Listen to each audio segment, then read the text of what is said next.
नमस्कार, आप देख रहे हैं प्रदेश का सबसे भरोसेमंद news channel India news Uttar Pradesh Uttarakhand और बड़ी बहस के साथ मैं हूं पराग गुप्ता।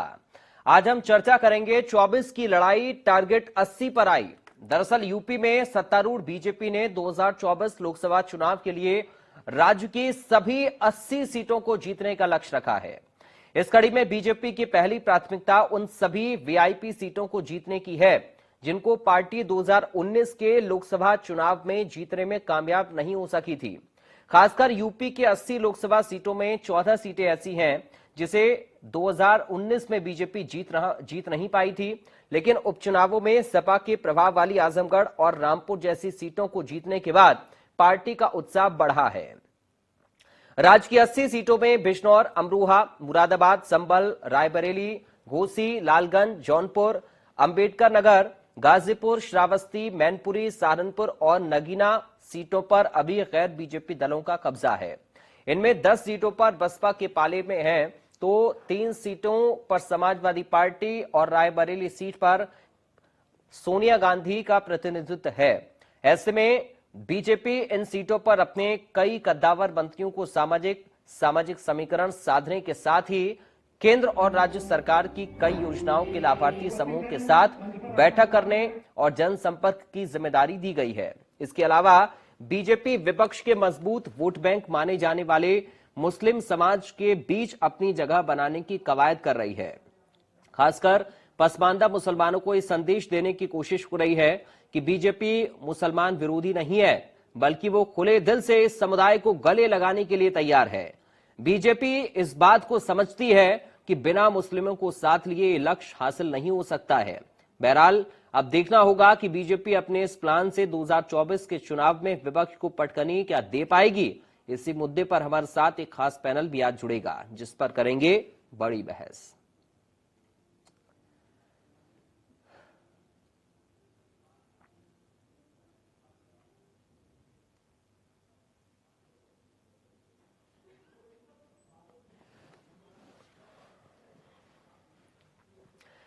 तो टारगेट 80 सीटों को लेकर बीजेपी जहां कोई कोर कसर नहीं छोड़ना चाहती, तो वहीं विपक्ष कांग्रेस और समाजवादी पार्टी बीजेपी के अभियान को लेकर कई सवाल उठा रहे हैं। सुनिए जरा। देश अपराध की जंगल राज की भेंट चढ़ गया। अपराधी पुलिस अभिरक्षा में हत्या कर रहे हैं, गैंगवार हो रहे, कोर्ट रूम के अंदर अपराधी एक दूसरे को मार रहे हैं। हम चाहते हैं कि अपराधियों को सख्त सजा और शीघ्र मिले। एक न्यायिक व्यवस्था के तहत जो संविधान में भारतीय जनता पार्टी की सरकार उसे स्थापित नहीं कर पाई। पूरे देश में लोकसभा चुनाव 2024 की तैयारियों के लेकर सारी पार्टियां काम कर रही हैं। जहां तक बीजेपी का सवाल है, भारतीय जनता पार्टी के लोग, खबरें आ रही हैं कि इनके लोकसभा सदस्य जो हैं वर्तमान में उनके टिकट कटने के बहुत सारे लोगों के आसार हैं क्योंकि उनके रिपोर्ट कार्ड अच्छे नहीं है। आज उत्तर प्रदेश बदहाल होता जा रहा है। जिस तरह से लगातार कानून व्यवस्था अपराधियों के सामने सरेंडर कर चुकी है, मेरा मानना है कि आज कोर्ट भी सुरक्षित नहीं है। जिस तरह से 2 दिन पहले लखनऊ की जो घटना हुई है, उससे पूरे उत्तर प्रदेश में सनसनी फैल चुकी है। देश अपराध की जंगल राज, अपराधी पुलिस अभिरक्षा में हत्या कर रहे हैं।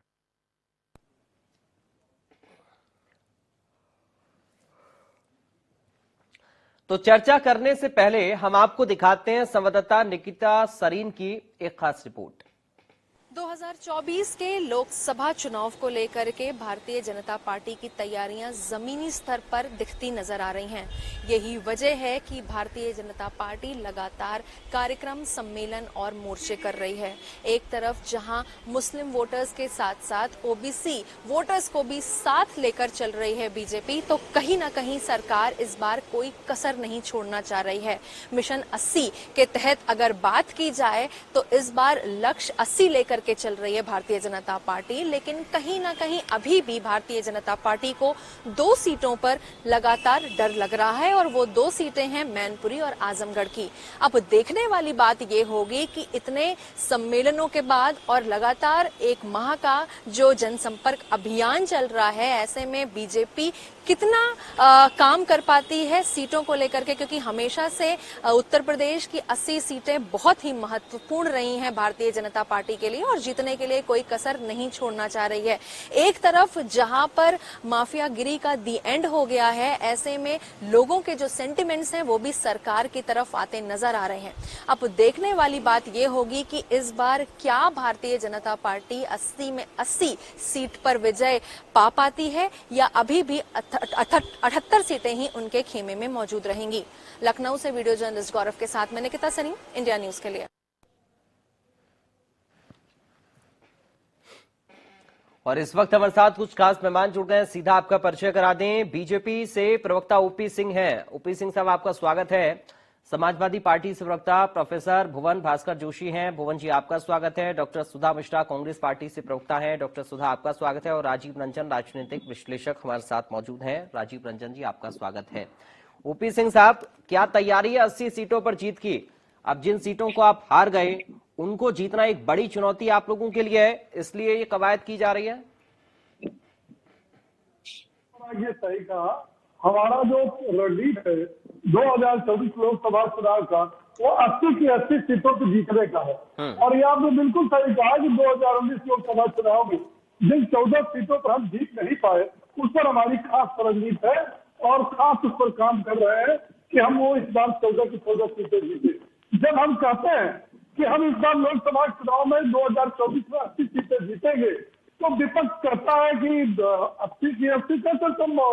वो ऐसे संभव है कि 2023 नगर निकाय चुनाव में भारतीय जनता पार्टी ने ये दावा किया था कि हम नगर निगम की 17 सीटों जीतेंगे और जनता जनार्दन ने भारतीय जनता पार्टी को नगर निगम में 17 की 17 सीटें जो है भारतीय जनता पार्टी को जिताए। और आपके चैनल पर बड़ी बड़ी बात करने वाले, जुमला वाले, झूठ बोलने वाले, जाति की और तुष्टीकरण की राजनीति करने वालों का खाता नहीं खुला। ये शर्म की बात है कि जो पार्टियां दावा करती है नगर निकाय चुनाव में 1270 सरकार की, न 12 में खाता खुला, न 17 में खुला, न जो 23 में खाता खुला।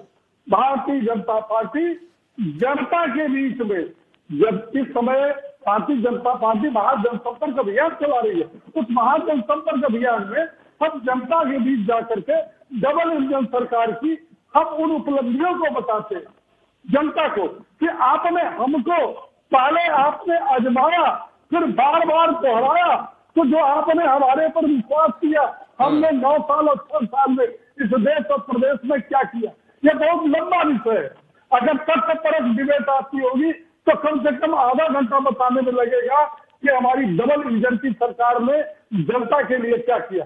क्योंकि जनता की अदालत में जब राजनीतिक पार्टियां जाती हैं तो जनता उनको विकास की कसौटी पर कसती है।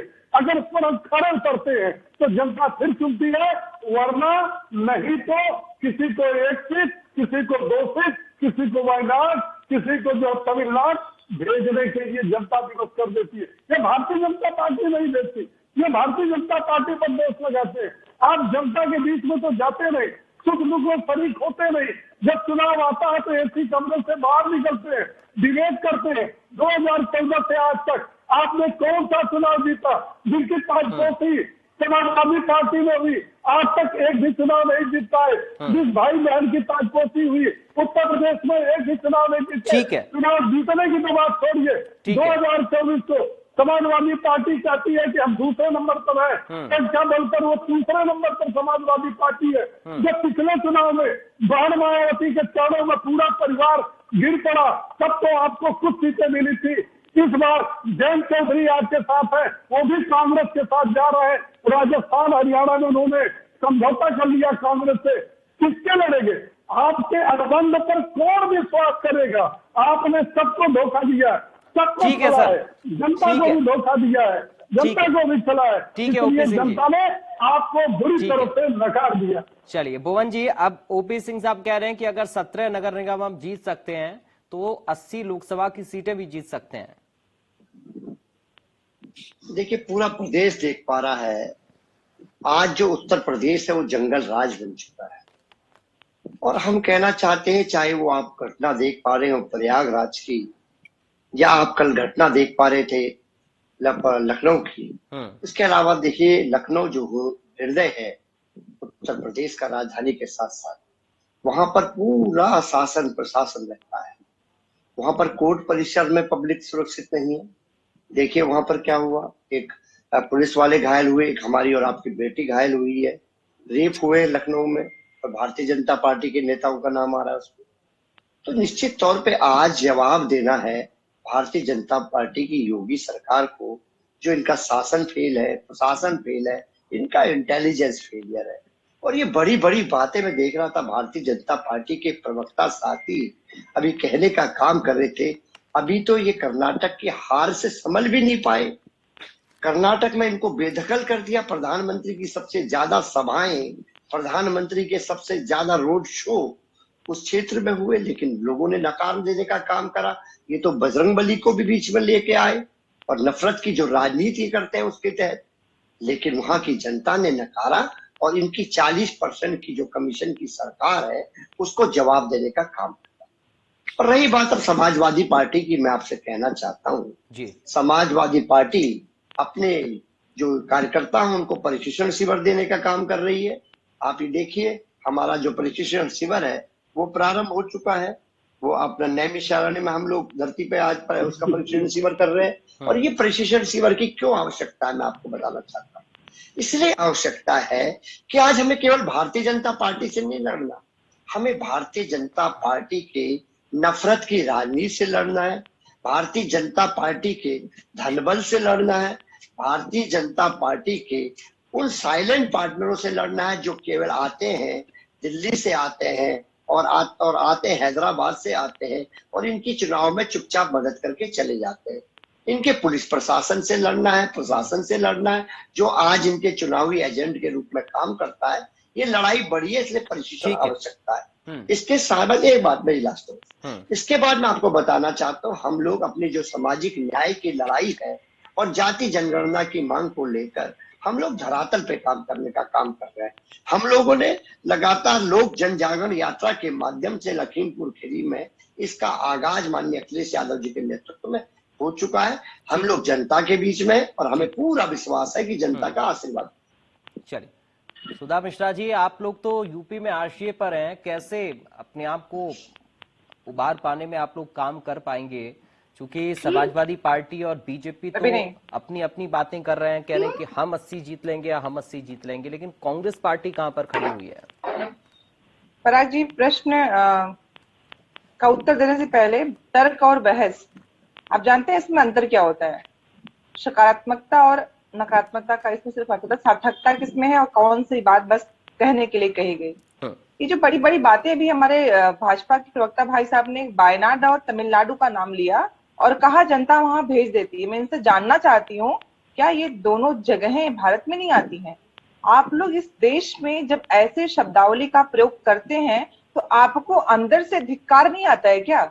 जब ऐसे शब्दावली का प्रयोग करेंगे, इस देश की अखंडता को तोड़ने का काम करेंगे और कितना झूठ बोलेंगे। उस तर्क और बहस की बात कर रहे हैं, यहाँ पे बात इसकी नहीं है पराग जी कि किसको कितनी सीट मिल रही है। बात इस बात पे तर्क और बहस होनी चाहिए, तर्क के साथ, कि आखिर उत्तर प्रदेश में जो कुशासन है, जो नाक के नीचे मुख्यमंत्री रहते हों और वहां पे सभी जितने भी आपके प्रशासन के लोग रहते हों, एक कोर्ट के अंदर एक बच्ची को गोली लग जा रही है, इसकी जवाबदेही किसकी है?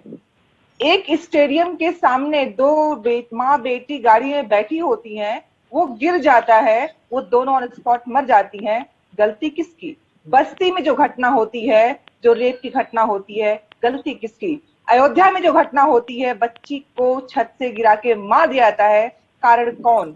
जालौन में जिस तरह बेटी के साथ बलात्कार होता है, पिता सुसाइड करता है, पत्नी दर दर भटक रही होती है, इसका कारण कौन? ये सिर्फ आप करे बता देंगे और कहेंगे कि भाजपा 24/7 और चुनाव जीतने वाली है, कितने सीटें हैं, कितने पाने वाली है। क्या बहस का मुद्दा ये होना चाहिए?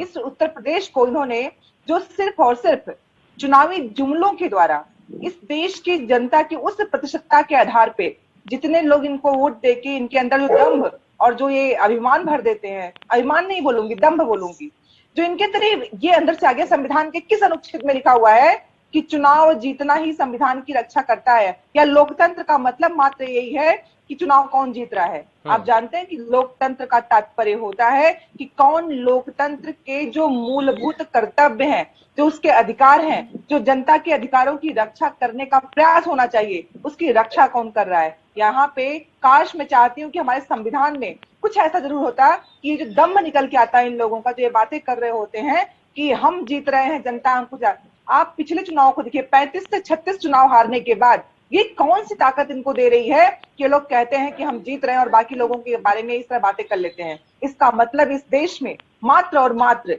जनता को लोगों के बीच में नफरत, उन्माद, लोगों के बीच में ऐसे सियासी दांव पेच डाल के उनको परेशान करने के काम किया जाता है कि जनता उसी में सोचने में व्यस्त रहे। आपने देखा होगा मुंबई में जो घटना हुई थी, अगर कोई हत्या होती है उसमें कोई मुस्लिम होता है तो पूरे 4-5 दिन बाद चलती है, लेकिन और कोई धर्म की व्यक्ति होते हैं तो उसको कोई बात नहीं होती है। हम कौन से सामाजिक संरचना कर रहे हैं, ये बड़ा प्रश्न है। इस समाज को हम कैसे बांट रहे हैं, कांग्रेस का नाम लेके, अन्य दलों का नाम लेके, जो आप एक सियासी दांव पेच करके जनता का नुकसान कर रहे हैं। और जिस देश में हजारों की संख्या में, आप जानते हैं जो संख्या दी जा रही है ट्रेन हादसे की, अगर मैं बात करूं, आप जानते हैं उसके बाद फिर क्या हुआ, ट्रेन हादसों में कितने जनरल में लोग बैठते हैं, अगर आप कभी ट्रेन में बैठे होंगे जानते होंगे कितने बिना टिकट के होते हैं, और क्या कोई आंकड़ा है सरकार के पास कि कितनी मौतें हुई और जिस तरह भेगा गया। तो ये उत्तर प्रदेश में जिस तरह बहकी बहकी बातें की जाती हैं और लोगों से कहा जाता है कि 24/7 हम चुनाव में हैं, और आप लोग कहते हैं कि हाँ 24/7 चुनाव में भाजपा होती है, आप क्यों नहीं होते हैं। हम इन जो कहते हैं जमीन के जो मुद्दे हैं, जनता को समझाने का प्रयास करेंगे और बिल्कुल उसको हम कन्वर्ट करेंगे और सीट पे जीत के लाएंगे। ठीक है, राजीव रंजन जी, सर कैसे आप तीनों प्रवक्ताओं के बयान को देख रहे हैं, या फिर तैयारी सभी पार्टियों की देख रहे हैं? चूंकि ओपी सिंह साहब कह रहे हैं कि हम 17 नगर निगम जीत सकते हैं तो 80 लोकसभा भी जीत सकते हैं, उधर जोशी साहब का अपना अलग मत है, और सुधा मिश्रा जी कह रही हैं कि जो तमाम सारी नाकामियां हैं उसको लेकर, तो जनता क्यों विपक्ष की इन बातों को नहीं समझ पा रही है? देखिए, 2024 का चुनाव 1 साल बचा है, तो निश्चित तौर पर चुनाव 1 साल जब रह जाता है तो जो आखिरी साल होता है वो चुनावी साल होता है। सारी पार्टियां, भारतीय जनता पार्टी सहित सारी पार्टियां, Bharatiya Janata party, Samajwadi party, Congress, Bahujan Samaj party, सारी पार्टियां जो चुनाव के मैदान में अपने अपने तरीके से तैयारी को शुरू कर चुकी है। अब जहां तक भारतीय जनता पार्टी की तैयारी का सवाल है, भारतीय जनता पार्टी 24/7 चुनाव की तैयारी में रहती है। अब ये बात सिद्ध हो चुकी है, इसमें कोई दो राय नहीं है। अब सवाल ये है कि 24/7 चुनाव की तैयारी में लगना या न लगने से क्या चुनाव में फर्क पड़ता है। भारतीय जनता पार्टी की जो चुनाव प्रबंधन की टीम है, जिसके प्रमुख पहले जेपीएस राठौर हुआ करते थे, जो अभी मंत्री हो गए हैं जी, उनके द्वारा जो टीम वहां बनाई गई, वह पूरी टीम संगठन के साथ और सरकार के साथ मिलकर पूरे प्रदेश में ऐसी रचना रच रही है कि उसका यह लक्ष्य है कि 80 सीटों पर हमको चुनाव जीतना है। अब सवाल यह है कि 17 नगर निगम जीत गए तो 80 सीटें क्यों नहीं जीतेंगे? तो देखिए, 17 नगर निगमों के जो वोटर थे और जो 80 लोकसभाओं के वोटर है, दोनों में फर्क है। और ठीक है, लक्ष्य बड़ा रखना चाहिए, लेकिन 80 लोकसभा सीट जीतना हमारे हिसाब से संभव नहीं है। जरूर 2-4 सीटें भारतीय जनता पार्टी हारेगी, ऐसा मेरा मानना है। एक बात, अब जवाब में समाजवादी पार्टी भी तैयारी में लग गई है, लेकिन बाकी पार्टियों का लक्ष्य ये है कि national wide Bharatiya Janata party को कैसे हराया जाए जी। और सारे प्रदेशों के जो 17 पे, चाहे वो नीतीश कुमार हो, चाहे भी अरविंद केजरीवाल अखिलेश जी से मिलकर गए, तो ये सारे जो अन्य राज्यों के 17 पे जो राष्ट्रीय पार्टियां नहीं है, वो सारे 17 मिलकर एक पूरा प्रयास कर रहे हैं कि भारतीय जनता पार्टी को किस तरह से चुनाव में हराया जाए। अब लेकिन कांग्रेस की किसी की जो कर्नाटक विजय हो गई है, उसने थोड़ा सा एक माहौल बदला है। हालांकि कर्नाटक विजय को बहुत कहा चढ़ाकर बताया जा रहा है। आपको याद होगा 2013 में भारतीय जनता पार्टी कर्नाटक का चुनाव हार गई थी, लेकिन 14 में वो सरकार में आ गई। 2019 के चुनाव के ठीक पहले 3 प्रोमिनेंट राज्य, राजस्थान जी, मध्य प्रदेश और छत्तीसगढ़, भारतीय जनता पार्टी हारी जी, उसके बावजूद वो सरकार में आ गई। तो ये कहना कि कर्नाटक की हाल से बहुत कोई बड़ा माहौल ठीक भारतीय जनता पार्टी के खिलाफ हो गया, ऐसा नहीं कर सकते। अरे ये बताइए ना कि कैसे मध्य प्रदेश में सरकार बनी, आप कैसी बातें कर रहे हैं? चलिए सुधा जी, आऊंगा, मैं आऊंगा आपके पास। नहीं, जनादेश की बात करिए प्लीज। आप लोग राजनीतिक भाजपा की बात करते हैं। सुधा जी, उन्होंने हारने की बात कही है मध्य प्रदेश में, आप गलत ले रहे हैं बात को। जीते, ठीक है, हमने ये कहा 3 राज्य विधानसभा में हारे लेकिन तुरंत लोकसभा में जीते। ठीक है, चलिए मैं लौटूंगा राजीव रंजन जी आपके पास, अब सुधा जी आपके पास भी आऊंगा। ओपी सिंह साहब, आप जो कह रहे हैं और भुवन जी जो कह रहे हैं उसमें फिर अंतर कहाँ है? आप कह रहे हैं कि 17 नगर निगम जीत गए तो 80 लोकसभा जीत लेंगे, अब भुवन जी कह रहे हैं कि कर्नाटक हार गए तो आप लोकसभा भी हार जाएंगे।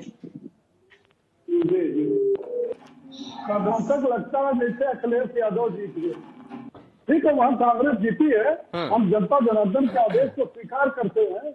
हम अखिलेश यादव की तरह हारने के बाद कभी ईएम, कभी डीएम, कभी चुनाव आयोग, कभी लोकतंत्र, कभी जिला प्रशासन, हम आरोप नहीं लगाते। हार गए, हार। लेकिन ये बताइए कि कांग्रेस हो, चाहे वो समाजवादी पार्टी हो, चाहे बसपा हो, चाहे जितनी भी राजनीतिक दल, ये सब भारतीय जनता पार्टी को हराने के फिराक में है और ये एक होना चाहते हैं। इनकी वही हालत है कि सारे जुगनुओं ने मिलकर किया है ये ऐलान कि हम सब मिलकर सूरज को हटाएंगे। 2024 का परिणाम जनता भी जानती है, पराग जी आप भी जानते हो, डिबेट वाले भी जानते हैं। मैं कहाँ जानता हूँ सर, जनता का जब नतीजा आएगा तब जान पाऊंगा, अभी मुझे क्या पता कि क्या नतीजा आएगा। दो संदर्भ, एक राजनीतिक विश्लेषक ने कहा कि ये जरूरी नहीं है कि नगर निगम का चुनाव जीत लिया जाए, ठीक है, तो लोकसभा का भी चुनाव जीत लिया जाए। मैं बताना चाहता हूँ कि एक नगर निगम के चुनाव में 5 लाख से 50 लाख तक मतदाता होते, वही 50 लाख मतदाता विधानसभा। अरे सर, उन्होंने दूसरा उदाहरण भी तो दिया ना, आप विधानसभा भी तो हारे, फिर आप उदाहरण भी अपना बराबर रखिए ना, आप अलग अलग उदाहरण क्यों दे रहे हैं? ठीक है, हमको आप कह वायनाड चले गए, वायनाड भारत में नहीं है। ठीक है सर, चलिए मैं अब थोड़ा समय की कमी है, आप बाकी लोग भी रह रहे हैं अभी। ठीक है, भुवन जोशी जी आपके पास आ रहा हूं, क्या ये पैमाना सही है? अगर कर्नाटक हार गए तो लोकसभा भी हार जाएंगे, क्या एक राज्य की तुलना आप लोकसभा की सीटों के साथ कर रहे हैं? इनके ऊपर कौन सा प्रभाव? ठीक है सिंह साहब, ठीक है, जोशी साहब बहुत जल्दी से फाइनल रिएक्शन। इनका नेता तो ठीक है सर, हो गया आप प्लीज। ठीक है, भारतीय जनता पार्टी के गोपी सिंह जी प्लीज सर, अब समय कम बचा है, थोड़ा समझिए। भुवन जी, भारतीय जनता पार्टी के प्रवक्ता साथी आज पढ़ के नहीं आए। इनकी जो नगर निगम थी 17 में से पहले भी इनके पास 14 थी इनकी, और 2 जो सीटें हारी है वो बीएसपी आ रही है, लेकिन नगर पालिका जो ये बताने का काम कर रहे हैं, फिर प्रदेश को भ्रमित कर रहे हैं। नगर पालिका में हमने इनको हराया या इन्होंने हमको हराया? अधिकतर सीटों पर ये स्थिति है। आज हमारे कितने नगर पालिका जीत के आए, नगर पंचायत जीत के आए, ठीक है। आप जरा पढ़ाई करके आया करें, जब डिबेट में आए जरा नगर निगम। नहीं, वो कह रहे हैं कि आप हारने के बाद चुप बैठ जाते हैं और जब चुनाव नजदीक आते हैं तो ट्रेनिंग कैंप लगा रहे हैं। देखिए मेरी बात सुनिए, चुनाव 24 में चल रहा है, 23 ये लगातार चलती रहती है। क्या सर इनके सामने? Gopi Singh ji please sir, Gopi Singh ji please sir, ठीक है, आप सुन तो लीजिए बाकी लोगों को। भुवन जी, देखिए मैं आपसे बहुत जिम्मेदारी से कहना चाहता हूँ, ये निरंतर पार्टी में प्रक्रिया चलती रहती है, चाहे ट्रेनिंग कैंप की हो, चाहे यात्राओं की हो, ये और चाहे धरने प्रदर्शन की हो, ये लगातार कोई भी राजनीतिक दल लगातार चलता रहता है। ये कहना ठीक नहीं है कि केवल चुनाव के मौके। ठीक है, हम लोग मजबूत वहां पर विपक्ष है, और कितना हमारा वोट परसेंटेज बढ़ गया, कितनी सीटें बढ़ी है, ठीक है, पूरा विधानसभा के चुनाव में सबने देखा। ठीक है, बहुत जल्दी से सुधा जी आपके पास मैं आ रहा हूं। आपने कहा कि कौन कितनी सीटें हारा, कौन कितनी सीटें जीता, ये मायने नहीं रखता। मायने तो असल में यही रखता है ना, कौन कितनी सीटें जीत रहा है। सीटें जीतेंगे तभी तो सत्ता में आएंगे। और आप जिन बातों का जिक्र कर रही हैं, उन बातों को फिर जनता क्यों नहीं समझ पा रही है? जी बिल्कुल, एक बाहुबली को बचाने के लिए, जो लोकसभा चुनाव में 2 सीटों को बचाने के लिए काम कर रही है उत्तर प्रदेश सरकार, लोकसभा जो अपनी आपके केंद्र में बैठी सरकार है, वो सबको दिख रहा है। जनता कहते हैं ना कि कुछ दिनों तक आपके भ्रम जाल में हो सकती है, लेकिन जिस तरह से अपने मंत्री को बचाने के लिए उन बच्चियों को जिस तरह से, और जो बस्ती की घटना थी, जो लखनऊ की घटना है, जो जितने भी उत्तर प्रदेश में जो घटनाएं बढ़ी हुई हैं, उसमें जिस तरह शासन प्रशासन का फेल्योर है, जनता तक वो बात जरूर पहुंचेगी। और ये जो इन लोग की कथनी करनी का अंतर है, उसको जनता बहुत अच्छे से समझ रही है। और आप और हम सब यहीं पे हैं, तो लोकसभा में क्या होने वाला है और जो दम भरते हैं, कैसे इनका दम टूटने वाला है, चलिए इंतजार करना होगा। बहुत शुक्रिया, आज वक्त इतनी इजाजत। के अपने अपने दावे हैं, लेकिन इंतजार थोड़ा सा और करना होगा, तैयारी को लेकर भी, नतीजों को लेकर भी। क्या है? नमस्कार।